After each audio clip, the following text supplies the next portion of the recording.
Pessoal, na sequência de nossas aulas de antropologia bíblica, chegamos agora, passando já pelo mito de Lilith, chegamos agora a esse tema aqui. Teria Jesus sido a reencarnação de Adão? Então vemos aqui no texto da apostila que diz: atraídos pela teoria dos dois Adãos, alguns teólogos cristãos influenciados pela literatura rabínica, e aí sempre ressaltamos que é interessante nós conhecermos todo tipo de literatura, mas temos a capacidade crítica para analisar qual a autoridade dessas literaturas em relação às narrativas bíblicas, né? Vemos que muitas literaturas são mera forma de comparação entre aquilo que a doutrina afirma e aquilo que diversos outros autores afirmam, mas que não serão base nem fundamento para construir um entendimento, construir um raciocínio, porque estão fora desse objetivo central da Escritura Sagrada, né, que é revelar a verdade em Cristo Jesus, uma vez que a Escritura é teopneustos, ela é inspirada, né? Então a Escritura tem autoridade a dizer alguma coisa sobre Cristo Jesus, dizer alguma coisa sobre Deus, mas com certeza isso é confrontado por outros autores, por outras literaturas, que podem ser lidas a fim de se comparar, né, entre aquilo que a Escritura diz e aquilo que é dito em outros lugares, mas essas outras literaturas não estão qualificadas para construir o nosso entendimento acerca de Jesus. Por isso que muitos teólogos têm caído em confusão, e infelizmente têm levado muitas pessoas à confusão também, por causa exatamente dessa falta de crítica, nessa falta de análise. E aí tem construído um entendimento errôneo acerca de Cristo Jesus, e um entendimento errôneo acerca das afirmativas bíblicas, quando, por exemplo, vemos as narrativas que abordam um aspecto da criação e depois um outro aspecto, falando do mesmo ato criador com dois enfoques diferentes. E aí alguns motivados por alguns comentaristas externos à Escritura Sagrada, né, alguns rabinos ou alguns outros comentaristas, alguns teólogos da alta crítica textual, por exemplo, que analisam a Bíblia não do ponto de vista de que ela é um texto revelado, mas somente uma boa literatura, ou às vezes uma literatura nem tão boa assim. Então leva-os a encarar esse texto como, na verdade, duas tradições que foram reunidas à força, né? Foram reunidas forçosamente ao longo da história, não se tratando da mesma pessoa. E aí vemos, olha só, alguns teólogos cristãos influenciados pela literatura rabínica e pela interpretação do trecho de Mateus 16,15, chegaram a pensar que Jesus Cristo é esse primeiro Adão, o qual veio a esse mundo sucessivamente em várias ocasiões na vida dos profetas do Antigo Testamento e por último no Jesus de Nazaré. Então diz respeito a isso que acabamos de ver aqui atrás acerca da lenda de Lilith. Então quando observamos as narrativas, a primeira de Gênesis 1, quando fala acerca de façamos o homem, nossa imagem, conforme nossa semelhança, né? Gênesis 1, 26. Eles entendem que aqui há um personagem, primeiro Adão. Esse primeiro Adão foi criado juntamente com a sua esposa, e essa esposa, que não foi tirada da costela do homem, mas foi criada junto com ele, é aquela que virá separar-se dele por não se submeter a ele, e essa separação, essa rebeldia da mulher em relação ao homem, levará ela a se constituir nesse demônio mitológico que habita as florestas. Inclusive, na narrativa bíblica, vemos os discípulos se assustarem quando Jesus vem caminhando sobre as águas. E a gente pode chegar ao entendimento de que essa lenda estava na mente deles naquele momento, e que eles podem ter pensado que era este espírito maligno que habitava os lugares ermos, que estava indo até eles, até que entenderam que era Jesus, não era nenhuma manifestação maligna, né? Como eles gritaram, é um fantasma, não se tratava disso. Então temos aí esse personagem mitológico que está vinculado a essa interpretação sobre esses textos, sobre esse relato.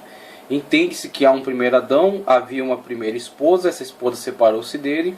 Nesse ato de rebeldia, ela torna-se um ser demoníaco, um ser maligno que habita os lugares ermos, e é chamada de Lilith na mitologia judaica. Mas nós vimos, conforme já foi demonstrado, que esse tipo de literatura judaica que surgiu, literatura israelita, ela já surgiu com essas características, já surgiu com a característica mitológica. Ela era constituída a fim de que fosse de fato um mito e este mito servisse a alguns objetivos pedagógicos.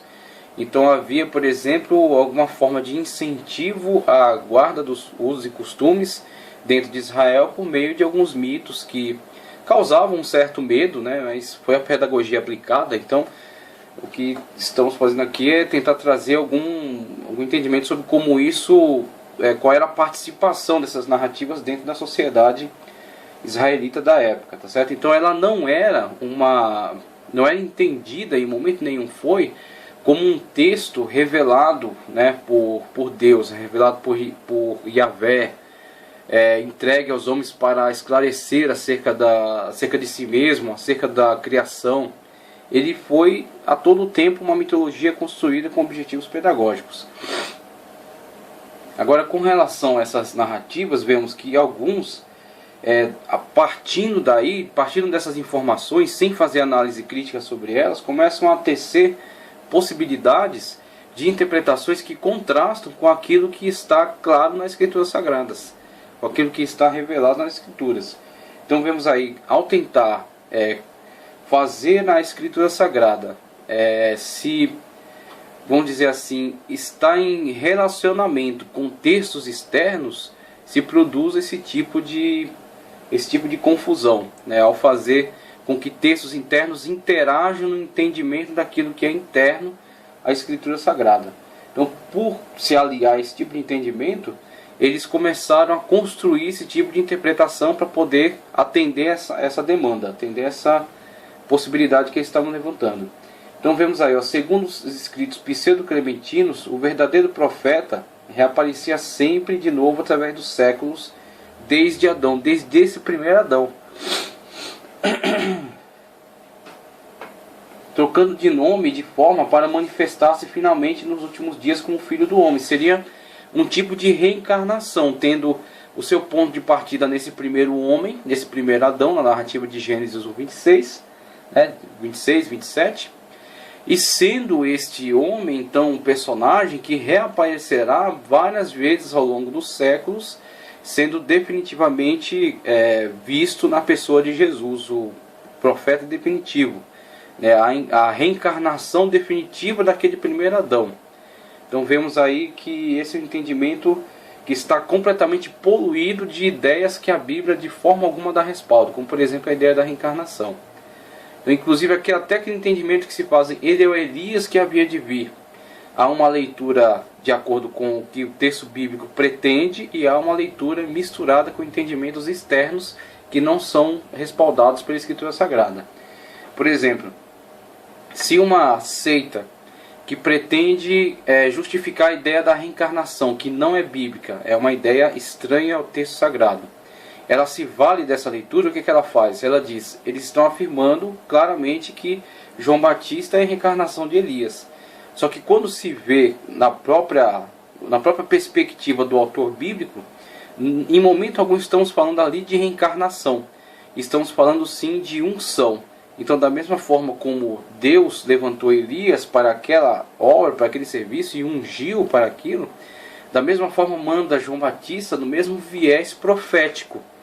João Batista vem reconciliar o povo com Deus através de Cristo. Ele é o Cordeiro de Deus que tira o pecado do mundo. Como Elias estava reconciliando Israel com Jeová, através da denúncia dos falsos deuses, a denúncia da adoração a demônios, que era encontrado no culto promovido pelos sacerdotes de Baal e Azera, o Azerá. Então Elias fazia essa denúncia e João Batista da mesma forma fazia também uma denúncia. Chamava os falsos religiosos de víboras. Então ele vem na unção de Elias. Ele não é Elias de fato reencarnado. Elias é Elias. João Batista é João Batista. E ele vem na mesma unção de Elias, cumprindo desempenhar um papel profético semelhante ao de Elias. Então essa é a questão de João Batista ser o Elias que havia de vir. Da mesma forma, Jesus, ele é aqui encarado numa perspectiva completamente distorcida, como se Jesus fosse a reencarnação de um personagem que vem diversas vezes ao longo da história. Quando na verdade este personagem não é ninguém diferente, esse personagem narrado em Gênesis 1, 26 e 27, não é ninguém diferente do personagem narrado em Gênesis 2. É o mesmo personagem observado em dois enfoques diferenciados. Um enfoque geral, tá certo? Uma narrativa geral e uma narrativa específica. Somente isso. Segundo os escritos pseudo-clementinos, o verdadeiro profeta reaparecia sempre de novo através dos séculos, desde Adão, trocando de nome e de forma para manifestar-se finalmente nos últimos dias como Filho do Homem. Então veja, esses textos pseudo-clementinos.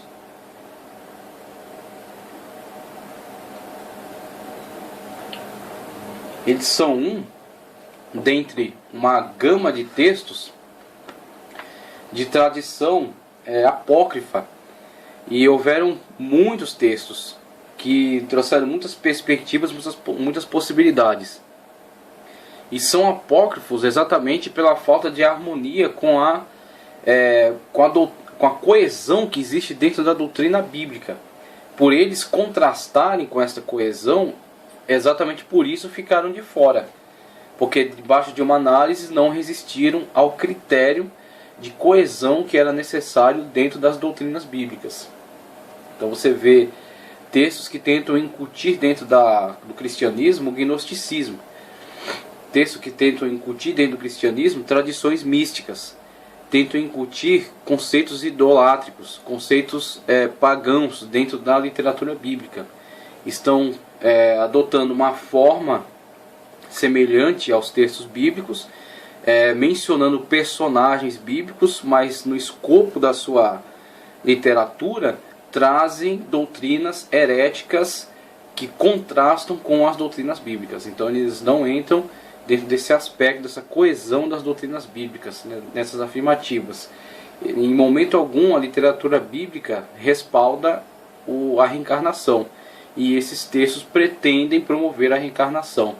Utilizando-se de personagens bíblicos, tentam parecer com os textos bíblicos, mas ao se analisar essa doutrina, percebe-se rapidamente o contraste. Segundo o fragmento do Evangelho dos Hebreus, citado por Jerônimo em seu comentário de Isaías, o Espírito Santo disse a Jesus ao sair da água, quando do seu batismo: Eu tenho te esperado em todos os profetas, a fim de que tu viesses e eu repousasse em ti. Aqui a concepção do profeta escatológico está ligada à ideia de sucessiva reencarnação do mesmo profeta, realizada já muitas vezes no passado. Então vemos aí que o autor desse fragmento do livro do Evangelho dos Hebreus, também um livro apócrifo, ele coloca na boca do Espírito Santo, né, naquela manifestação logo após o batismo, quando ele desce em forma corpórea de pomba e a voz brada do céu, ele coloca no personagem do Espírito Santo uma fala que em momento algum foi encontrada em nenhuma outra narrativa bíblica. Então isso não se repete em Mateus, isso não se repete em Lucas, tá certo? Os textos que falam acerca dessa manifestação, isso não é citado em nenhum outro lugar. O Espírito Santo não tornou a dar essa declaração em nenhuma outra narrativa. Somente esse texto pretende incutir essa ideia, colocando essa fala na boca de um personagem importante, fundamental, que no caso aí é o Santo Espírito de Deus. Então veja, essas ideias estão tentando se infiltrar por esses meios. Se não houver uma crítica, uma análise da coerência dessa ideia em relação à totalidade das doutrinas bíblicas, ela passa desapercebida, ela entra e faz um estrago no entendimento, construindo entendimentos completamente distorcidos com relação, por exemplo, a Jesus, quando se fala acerca dessa possibilidade dele ser um ser que vai reencarnando ao longo da história. Então vemos aí as duas narrativas, né, agora, acerca da objeção. Primeiramente, na leitura do próprio texto, que diz, Gênesis 1, 26 e 26 a 28. E disse Deus: façamos um homem em nossa imagem, conforme a nossa semelhança, e domine sobre os peixes do mar, sobre as aves do céu, sobre o gado, e sobre toda a terra, e sobre todo o réptil que se move sobre a terra. Criou Deus o homem à sua imagem. A imagem de Deus o criou. Homem e mulher os criou, ou macho e fêmea os criou. Temos aí que não é o homem apenas, sexo masculino, que é a imagem e semelhança de Deus, mas o homem e a mulher, a criação de Deus. Então temos aí não uma imagem e semelhança de Deus no aspecto físico, tá? Não no aspecto físico. Deus é homem, Deus é mulher, Deus é negro, Deus é japonês, Deus é alemão, Deus é caucasiano. Qual é a aparência de Deus? Não é no aspecto físico. O homem e a mulher são iguais diante de Deus, tá certo? A questão da submissão da mulher em relação ao homem é uma questão de ordem. Deus põe ordem no universo, tudo tem ordem. Então tudo tem que seguir uma ordem para melhor funcionamento. Então temos aí o homem e a mulher entre si devem respeito e cooperação nesta grande obra a que foram confiados. Reger o mundo, reger a criação, reger a sua própria vida, dominar sobre todas as coisas. Então tem que haver este respeito entre eles. Mas para que esse respeito seja possível tem que haver ordem. Tá certo? Se não houver ordem, não é possível haver o funcionamento de toda essa criação. Não é possível haver a manutenção, a regência, né, sobre toda ela. Então há uma questão de ordem, mas diante de Deus são criaturas de igual importância, de igual nível. E homem e mulher são a imagem e semelhança de Deus. E a imagem e semelhança de Deus no homem e na mulher é exatamente o seu caráter inteligente, a sua racionalidade, a sua condição de ser pensante, um ser que está sobre toda a criação, é a coroa da criação. Tudo foi criado para eles e no final de toda a criação eles foram criados e colocados na cabeça de todas essas coisas, no comando de todas elas.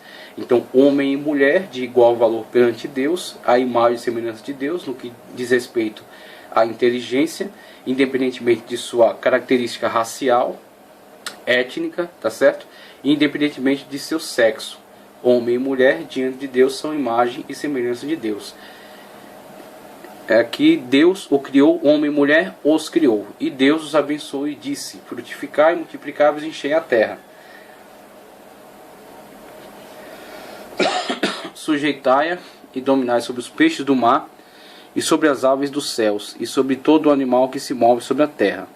Aí temos a narrativa de Gênesis 2:7, né, onde é empregado o termo Yahvé. E formou o Senhor, veja Senhor em letras maiúsculas, né? Não somente a primeira letra, mas todas as letras maiúsculas. Ela traduz Yahvé, tá certo? Quando tiver só a primeira maiúscula e as demais minúsculas, ela traduz Adonai. Quando ela tiver todas as letras maiúsculas, ela traduz Yahvé. E formou o Senhor Deus o homem do pó da terra, e soprou em suas narinas o fôlego da vida, e o homem foi feito alma vivente. Então temos aqui uma narrativa geral, em Gênesis 1, 26 a 28, aqui uma narrativa específica de como Deus, por que meio Deus criou este homem e esta mulher. Tá certo? Primeiro temos uma narrativa geral, trazendo toda a criação e o homem e a mulher sendo colocados como cabeça dessa criação e de igual valor perante Deus. E agora temos uma narrativa específica de como se deu esta criação. Tá certo? Então temos aí um espelho dessas narrativas. Uma é o espelho da outra, uma reflete a outra. Uma dá o seu aspecto geral, outra dá o seu aspecto específico. Com relação à mulher, então o Senhor Deus fez cair um sono pesado sobre Adão. E este adormeceu e tomou uma de suas costelas e cerrou a carne em seu lugar. E da costela que o Senhor Deus tomou do homem, formou a mulher. E trouxe-a a Adão. E disse Adão: esta é agora osso dos meus ossos e carne da minha carne. Essa será chamada mulher, porquanto do homem foi tomada. E aí temos o termo hebraico Ish para homem e Ishá para mulher. Então temos aí mulher tomada do homem, né? Temos aí uma forma de entendimento muito entrelaçado, uma natureza muito entrelaçada entre eles, sendo uma tirada de dentro da outra. Logo, o seu destino é a unificação, né? Porque eram unidos e foram tomados, foram separados. Mas o seu melhor aspecto é o aspecto reunido, unificado. E disse Adão: esta é agora osso dos meus ossos e carne da minha carne. Essa será chamada mulher, porquanto do homem foi tomada. Porquanto deixará o homem seu pai e sua mãe, apegar-se-á a sua mulher, serão ambos uma carne. E ambos estavam nus, e o homem e a sua mulher não se envergonhavam desta condição. Então temos aqui a narrativa agora acerca da objeção. Nenhuma dessas teorias se reveste de base bíblica. São puras especulações de quem não se contenta com a tradicional interpretação do texto bíblico. Geralmente é daí que nascem essas distorções. Pessoas que não estão satisfeitas com a narrativa bíblica, tá certo? Com as declarações bíblicas, e pretendem incrementá-la com objetos externos. E quando eles começam a buscar outras possibilidades de entendimento, começam a fugir das declarações bíblicas acerca dos fatos. Então, começam a distorcer as narrativas bíblicas para que possam misturá-las com outras perspectivas externas ao texto bíblico. A repetição de um relato bíblico não ocorre apenas dos trechos em questão. Acontece frequentemente na Bíblia. Ambas passagens são necessárias para completar o registro. O primeiro é geral, o segundo introduz detalhes que, se tivessem sido incorporados no primeiro, teriam arruinado sua harmonia e simetria majestosas. De acordo com a primeira narrativa, o homem e a mulher são igualmente uma criação direta de Deus. Mas na segunda narrativa é afirmado que o homem foi trazido à existência primeiro, após ter sido formado do pó da terra. E a mulher é tomada do homem por uma ação especial de Deus, que resultou na mesma perfeição do ser. Gênesis 2, 7, 21, 25. E aí temos aqui um texto que traz aqui um esclarecimento muito importante acerca desses fatos, e que a gente vai proceder à leitura aqui. Ele foi tirado de John Laidlaw, The Bible Doctrine of Man, páginas 35 a 37. Em todo caso, a relação das duas narrativas se torna muito clara quando as colocamos lado a lado. A primeira pode ser chamada cósmica, a segunda fisiológica. A primeira é uma narrativa genérica da criação do homem, a raça, o ideal. A última é a produção do homem real, do histórico Adão. A primeira falou da Fiat criadora que trouxe o homem à existência. Esta fala do processo plástico através do qual o Criador formou tanto o homem quanto a mulher. Ele do pó da terra, essa do osso da carne do homem. A primeira falou deles com respeito ao tipo deles, a imagem de Deus. Esta última do elemento no qual esse tipo foi feito. Uma estrutura material, comunicado pelo Espírito, soprado divinamente. A primeira falava da raça na cabeça das criaturas, que governa a terra e tudo que habita nela. Essa última fala do lar proporcionado para ela. A obra com a qual ele se comprometeu, dos relacionamentos formados por ele e finalmente da lei moral sob a qual ele foi colocado em sua relação com Deus. E nenhum leitor imparcial pode ver qualquer coisa senão unidade nessas duas narrativas. Essa harmonia real e razoável, como distinta do ensamble literal e verbal, nem podemos duvidar que a mão mestra que une nesse todo o livro de Gênesis, os vários parágrafos de uma tradição preciosa que conserva a verdade espiritual mais elevada, e que colocou essas duas narrativas da criação do homem lado a lado para a luz mútua que elas lançam uma sobre a outra sem choque absoluto e certamente sem contradição. Os resultados dessa narrativa bíblica dupla da criação do homem são claros, definidos e inteligíveis. A origem dele não é emanação, mas criação. Formação de material pré-existente de uma parte de sua natureza e da plenitude bendita da vida divina sobre a outra. A criação dele está na linha da ordem natural dos seres animados, bem como em seu clímax, e sua posição entre eles é central e suprema, mas a sua natureza permanece distinta deles todos no sentido em que ele é formado à imagem divina. Então, tirado de The Bible Doctrine of Man, páginas 35 a 37. Esse bom esclarecimento aqui acerca do relacionamento dessas duas narrativas bíblicas.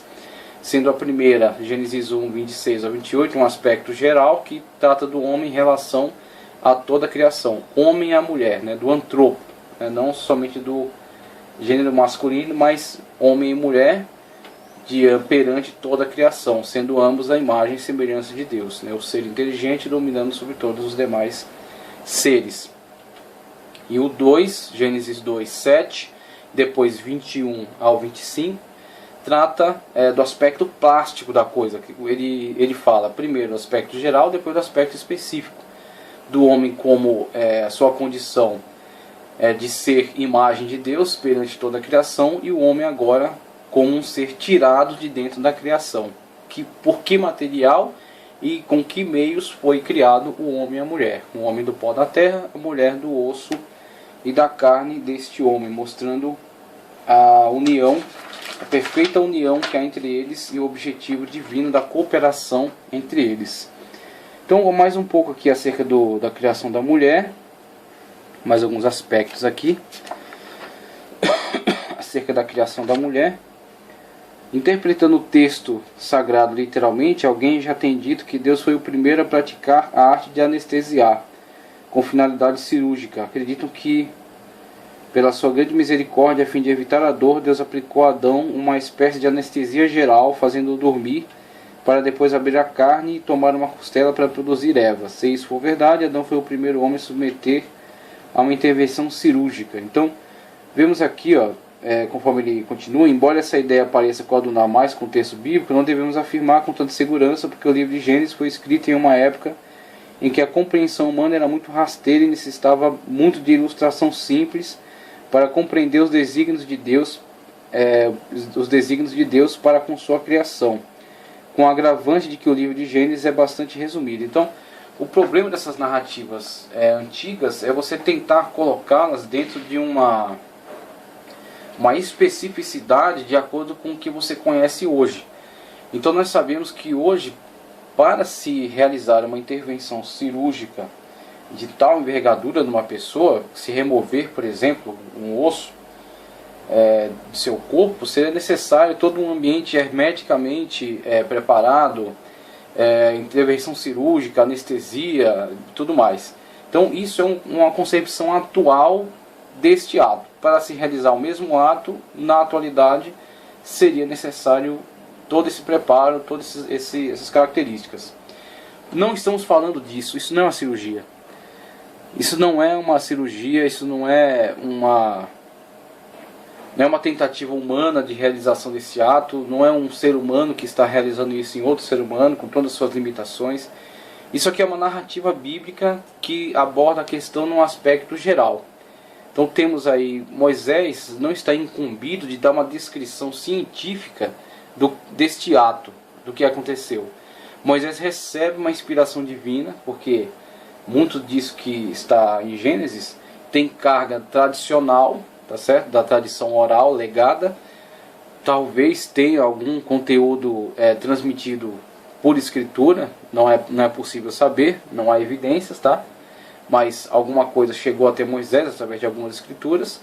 Mas o principal de Gênesis é a revelação, tanto para analisar as tradições, tanto para produzir conhecimentos que não eram possíveis, que não foram transmitidos por qualquer pessoa, que Moisés não teve acesso por qualquer meio. Foi transmitido a Moisés por revelação divina. Então, uma vez que é crido na revelação divina, primeiramente, uma vez que se crê em Deus e não se duvida dos seus milagres, tá certo? Não se duvida do seu poder e da sua intervenção na história humana. Porque uma vez prejudicada a crença em Deus e a crença na sua intervenção, mesmo que alguns creem em Deus, vimos em aulas anteriores, alguns creem em Deus, mas não creem que Ele intervenha na história humana. Temos aí o deísmo. O deísmo crê em Deus, mas ele diz, Deus não intervém na história. Deus criou leis e essas leis estão regendo o universo. A ortodoxia não crê assim. A ortodoxia crê que Deus está em interação com o universo constantemente. Deus está inclusive guiando a história humana. Então, uma vez crendo em Deus, crendo na sua interação com a história humana, observar essas narrativas dessa perspectiva as torna inteligíveis, as torna plenamente aceitáveis. A forma como Deus realizou este ato é o que menos importa. É o que menos importa, porque não estamos falando de um outro ser humano com as limitações de um ser humano. Não estamos falando de uma intervenção cirúrgica. Estamos falando de um ato milagroso. estamos falando de uma realização sobrenatural por um ser plenamente capaz. Então Deus, uma vez que é um ser plenamente capaz da realização deste ato, o que foi legado a Moisés é apenas uma narrativa geral, inclusive de carga muito pedagógica. Não é necessário Deus explicar para nós como ele realizou esse ato, só é importante sabermos que ele realizou. Deus realizou esse